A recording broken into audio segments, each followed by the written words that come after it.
Hey there, beautiful souls. Welcome back to another episode of Philosophies for Life, the podcast where we dive deep into ancient wisdom and modern insights to help you live a more fulfilling, meaningful life. I'm your host, and I'm so thrilled to have you here with me today. If you're new to the show, welcome to the family. We're all about uncovering timeless lessons that can light up our paths, no matter where we are on our journey. So grab a cozy spot, maybe a warm cup of tea, and let's dive into today's topic. Today, we're exploring a powerful encounter from ancient history, a conversation between Gautama Buddha and Emperor Ajatasattu, a ruler once feared for his ruthless ways. This story isn't just a historical anecdote, it's a profound lesson on balancing justice with compassion, strength with kindness, and action with intention. Ajatasattu's transformation through Buddha's teachings speaks to the heart of what it means to lead a life of purpose, whether you're a king or just navigating the kingdom of your own daily struggles. So why is this relevant to us? Well, don't we all grapple with questions of right and wrong, of how to stand up for ourselves without losing our humanity? Let's unpack this together and see how these ancient insights can inspire us today. Let's start with the essence of this story. Ajatasattu, the emperor of Magadha, was once a man of terror. He confesses to Buddha that before meeting him, he was merciless, executing people without a second thought, destroying neighboring states like Vaishali, and ruling through fear. People trembled at the mere mention of his name. But then, something shifted. He came to Buddha with a heavy heart and a burning question. As a king, isn't it my duty to fight against injustice, to punish wrongdoers, to protect my kingdom through war if necessary? How can I follow your path of nonviolence when my role demands bloodshed and discipline? Buddha, in his infinite wisdom, doesn't give a direct answer. Instead, he shares a parable. He tells the story of a venomous snake living in a village, feared by all. This snake had killed many, and no one dared to go near the tree where it lived. One day, a monk sat under that very tree, unafraid.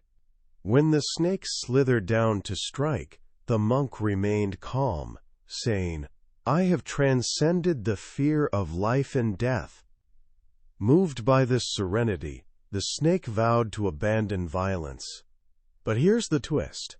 The villagers, learning of the snake's change, began to torment it, throwing stones, taunting it. The snake, refusing to retaliate, grew weak from hunger and abuse. When the monk returned and saw this, he said, "I told you not to harm others, but why did you abandon your very nature? Why did you stop protecting yourself?" Buddha then explains to Ajatasattu, excess in anything, even non-violence, can become violence if it leads to harm. Justice must be served, and wrongdoers must face consequences, but never out of personal vengeance. If anger, greed, or envy taint your actions, justice becomes injustice. Fight evil if you must, even through war, but ensure your heart remains untainted by malice. Act only for the right purpose.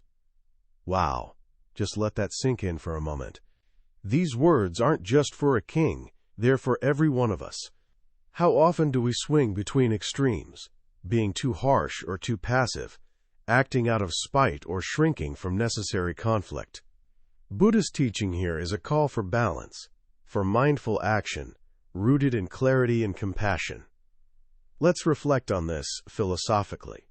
At its core, this dialogue touches on the tension between dharma, our duty, and ahimsa, nonviolence. In life, whether it's in relationships, at work, or within ourselves, we often face situations where standing up for what's right means causing discomfort or even pain. Think about a parent disciplining a child, or a leader making tough decisions for the greater good. Is that violence, or is it love in a different form? Buddha reminds us that intention matters. Justice without compassion is tyranny, but compassion without boundaries is weakness. This balance is the key to preserving our humanity, to ensuring we don't lose ourselves in the pursuit of what's right. This also connects to our mental and emotional well-being. How many of us hold on to guilt for standing up for ourselves, or resentment for staying silent? I remember a time in my own life when I avoided conflict at all costs. I thought being nice meant always saying yes, always compromising. But over time I realized I was eroding my own self-respect. I had to learn that kindness doesn't mean being a doormat. It means having the courage to say no when it's needed, to protect my peace without malice. That's the middle path Buddha speaks of, a path of strength and heart. Now, let's get practical. What can we take from this story and apply to our lives? First, examine your intentions. Before you act, whether it's confronting someone, making a big decision, or even defending yourself, pause and ask, am I doing this out of anger, fear, or a genuine need for justice? If it's the former, take a breath, step back, clear your mind. I've found that even a minute of silence can shift your perspective. Second, embrace balanced strength. Being good doesn't mean being weak. If someone crosses a boundary, if an injustice needs to be addressed, stand up. But do it with clarity, not cruelty. Think of it like the snake in the story. Protect your essence without becoming venomous. Maybe it's speaking up at work when you're overlooked, or setting limits in a toxic relationship. You're not fighting to hurt, you're fighting to heal, to restore balance.